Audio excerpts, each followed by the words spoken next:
So I was telling her that I knew she hated her job with a passion.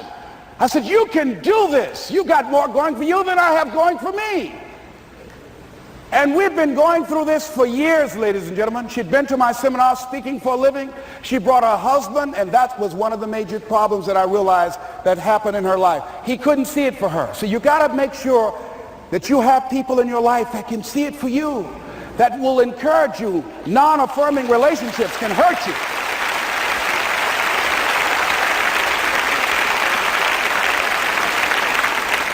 And I talked to him. I said, you know, I don't have anything to do with your marriage. I said, you and I are good friends, and she and I are good friends. And I'm not taking sides. I said, but if you can't see it for her, don't tell her that. Just give her some support. What if you're wrong?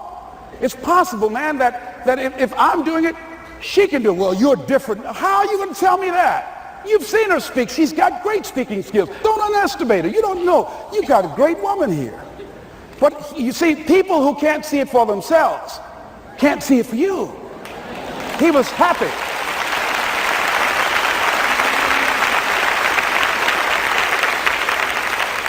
So I said, will you do it with me? I said, I'm going to give you the support you need. You can't do it by yourself. I will stand with you. She said, you will? I said, yes. I'm going to make you a part of my seminar. You'll do a part of it and I'll do a part of it. Speaking with power. She said, okay. 3 days later, ladies and gentlemen, I got an emergency call at my office. It was from her husband. He called and said, tell Les Brown that Marion is dead. I said, oh no. When I was flying there to go to the funeral, and I remember the last time that I saw her, and I had some of her papers that I had gotten inadvertently confused with mine, and I took them home. And I was searching through these papers to do one of her works. She was a prolific writer. And what got me, what was so sad that made me begin to cry, was that there were poems that she had started that were profound poems, great thoughts that she didn't complete. Plays that she had started that she didn't complete. See, that poem was given to her. I can't finish that for her, nor can you. That play, whatever the outcome that she had envisioned, that she had imagined, was given to her. Only her. And she's the channel that was going to come through. You are here, and you are the vessel, you are the outlet for the universe. That you've been selected. There's something for you to do. I believe all of us have some purpose for being here. And as I was going to the funeral, and I was reading a newspaper that said that millions of people are dying because of what they're eating, talking about their diet. And I'm sure that it was Marion talking to me, whispering, saying, Les, the next time you speak, say that even more are dying because of what's eating them.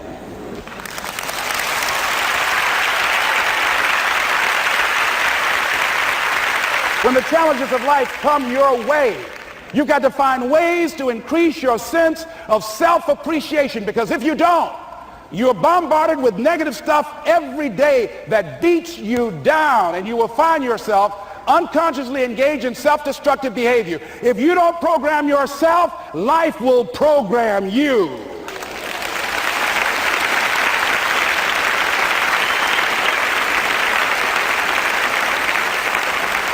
So you want to have an agenda for your life. It's necessary that you have some direction for your life. A friend at the National Speakers Convention gave us a presentation, and it really struck me. He was talking about when he was traveling across Europe, Warren Gresham, and he said at different points, soldiers would wake them up on their journey and ask him the question. And I posed this to you. The question was, where have you been? Why are you here? And where are you going? And that's what I ask you. Where have you been? Where have you been up to this point? You look at your life. You look at what you produce. Is it giving you what you want? Are you living on purpose? Are you living your dream? Are you acting on your ideas? Are you doing all you can do? Have you gotten comfortable? Are you procrastinating? Are you evading your own greatness? Are you surrounding yourself with people that can nourish you? Are you challenging yourself? Are you experimenting? Are you learning something different? Is your life an adventure, or is it boring? Where have you been? Why are you here? What brought you here? Investing the time, the money. What brought you here? And where are you going? What is it that you can get out of this session, out of this lecture? That when you leave here, rather than this just being a spectator event, that you got some idea, some dream, that you might have to go back and brush it off and look at it again and say, I've got to do this. This is my stuff. This is what I'm supposed to do. This is why I showed up. Where are you going with your life? What decisions are you making right now as you look into the future? Are you experimenting to find out what other talents and abilities that you have? See, we're in a time right now. The day is gone where you could just go to college and get out and get a job and work 30 or 40 years with job security and retire with a gold watch. The gold watch days are gone. Brand new day. Party's over. So now you have got to be multi-talented and multi-skilled. You've got to use all your stuff. You don't know what else you can do. I didn't know I can do what I'm doing right now. It's necessary that you stretch and challenge yourself and say, let me see. I start out as a trainer. I'm a trainer. That's what I am. That's what my expertise was in. And then I decided, let me see, can I speak? And then I discovered, hey, I can do that. What if I hadn't tried to do that and just been satisfied with just being a trainer, with a limited vision of myself? And then after training, and then I said, well, maybe I can go into business for myself. And I started speaking, going into business for myself. Well, maybe I could train other speakers and teach them how to go into business for themselves. See, you want to have a backup plan. You want to have other strategies for yourself. In case this doesn't work out, you got something else going over here. You don't want to ever put yourself in a situation where you have a limited vision and you're only using a limited amount of your talents, of your skills, and of your abilities. And I'm saying to you, it's possible you've got some talents, some ideas in you, your ability to do some stuff that you haven't even discovered yet. And I'm suggesting that it's necessary that you get outside of your comfort zone. It's necessary that you develop some new relationships where you can learn from people. It's necessary that you do reading, that you do research. It's necessary, if you're already involved in some business, that you don't be satisfied with where you are. If you want to make it today, it's necessary for you to constantly look at ways of getting better. Not only is it possible for you to have your dream, and it's necessary for you to challenge yourself to go after it and get better and leverage relationships that can help you get to where you want to go, but it's you. The major key to your reaching your dream, your living up to your greatness, your making your contribution is you. If the economy is good, fantastic. If the banks are loaning money, that's great. If people are positive, that's great. You don't have any opposition, that's great. But the major key to your making things happen in your life is you. When I wanted to get on public television, you know, they told me, you can't do that. So wait a minute, I've seen these other people on. It's possible I can get on. Leo Biscaya, John Bradshaw. It's possible. Wait a minute, excuse me, hold on, time out. Let's be realistic. Come on, be logical. I said, well, wait a minute. Why can't I do it? Let's look here. Think about guys who have credentials, all kind of credentials. You don't have any college training. They're not going to put you on television. Give me a break. I said, thank you for that. God love you, and I'm trying. And went on about my business. You hear me? Let me tell you something. What people think about you and the possibilities for your dream is none of your business. That's their business.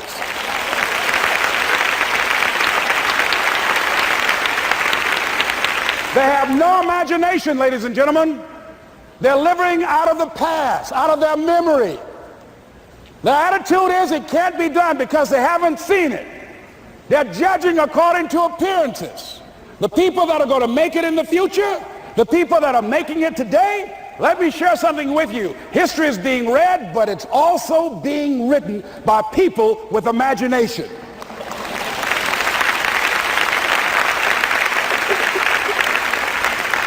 So I went to the next mode, necessary to start talking to people and seeking and asking for what I wanted and leveraging relationships and trying to find out how do the people do it that went ahead of me? How do they do it? And then what is it I need to do? How is it I need to train myself, to develop myself? What's the resources that will be required in order to make it happen? And as I start seeking out and asking questions, I started running into people who said, I know someone who can help you do that. And they help me get connected with those people. Remember, we have so much energy that can take us so far. It's necessary that you hook up with some other energy that can take you to the next level. I hooked up with them. They said, let's go. I said, away we go.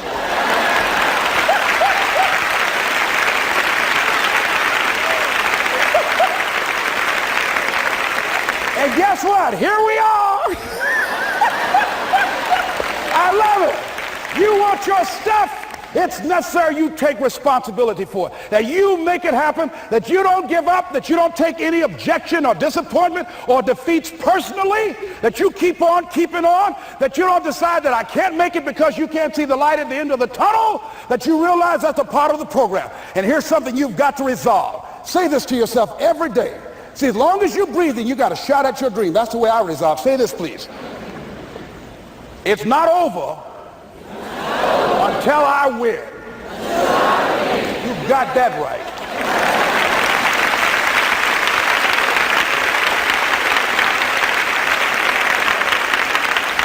It's not over till I win. Not over till I get through. It's not over till I get over. Not over till I get what I want. Door can't open today, look out. I'm going to come back and take the hinges off. That's how you got to do that. You've got to have that kind of courage, that type of determination. If you want to make it happen, it's you. That you've got to take personal responsibility to make it happen. That you have got to own what it is that you want to do. If it's taking care of your well-being, if it's making a difference in our school system, if it's working with senior citizens, if it's to protect our ecology, if it's to create an economic renaissance, if it's just to take yourself to another level, it's you. You've got to make that happen. We can point out many things that can make it inconvenient or can slow us down, but ultimately, it's on us. Next step is, not only is it possible and necessary, and it's you to live your dream, to make this greatness that you have within you become a reality, but what I've come to appreciate when you're working on changing your life, changing some bad habit, getting out of addictive situations or relationships, or working to build a dream or making a difference in our society, or learning something that's very challenging. Here's what I realize, ladies and gentlemen, and develop a great deal of respect for. It's hard. Easy is not an option. It's hard living. Life is hard. See, it's hard when you are 49 years old, been working on a job for 17 years, and they come in and tell you you're finished and give you 1 week severance pay. And you got to start all over again. It's hard when you are married and raising children and your children are crawling and your husband dies unexpectedly. It's hard handling just the tragedies of life. It's hard when you're working on something and you put everything you have in it and it doesn't work out. You lose your money and other people's money. It's hard. It was rough when I lost my job and I could not find a job. It was humiliating and embarrassing, borrowing money, and then I couldn't pay the money back when I told them I would. That's rough. How people look at you, how they respond to you. It's very hard. It's humiliating. Here's what I discovered that happens to you in life, that you will go through things, and while you're going through them, you can't understand why it's happening to you. But after you go through it and you get back and you look at it and you say, oh, now I understand why I needed that lesson. Have it ever happened to you? Raise your hand. Has it ever happened to you that I couldn't understand it then, but after I got through it, then I saw that that was preparing me for bigger and better things.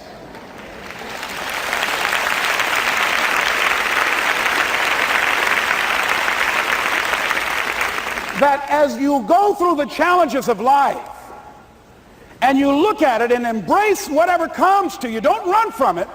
Step toward it. Don't try and duck it like most people do. See, most people want it easy. See, easy come, easy what? Easy go. See, but when you go at what you're going to deal with and you deal with the difficulties of it, when you handle those hard things close at hand, making those hard decisions right now that you don't want to make, learning those things that you don't like to do, but you know that in order for you to get where you want to go, this is one of the hoops that you have to flip through. And I'm saying to you, whatever you got to do it, because if you don't, life is going to whoop you until you surrender and say, okay, all right, I cooperate, okay, I learned, okay.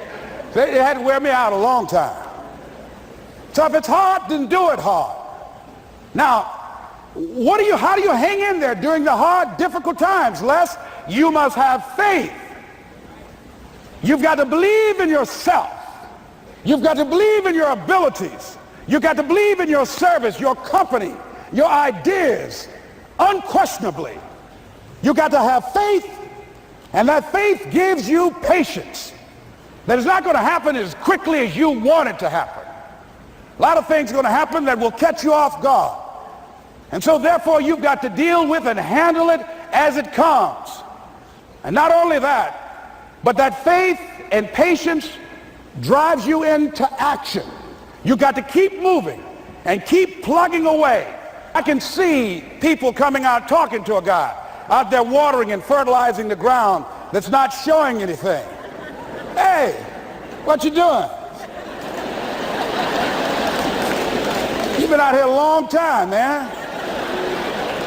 And the conversation in the neighborhood is, you growing a Chinese bamboo tree, is that right? Yeah, that's right. Well, even Ray Charles and Stevie Wonder can see ain't nothing showing. You know that's how people are going to do you? So how long you been working on this? How long have you been working on your dreams? And you have nothing to show. This is all you got to show? People are going to do that to you. And some people, ladies and gentlemen, they stop. Because they don't see instant results. It doesn't happen quickly. They stop. Oh, no. You got to keep on watering your dream. And when it began to happen, they stopped laughing. They said, look. Whoa, look here.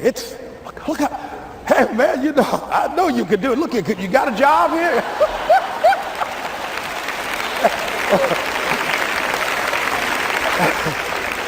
See, during those hard times, we didn't know how you're going to make payroll. During those times when you failed and things didn't work out, they were nowhere to be found.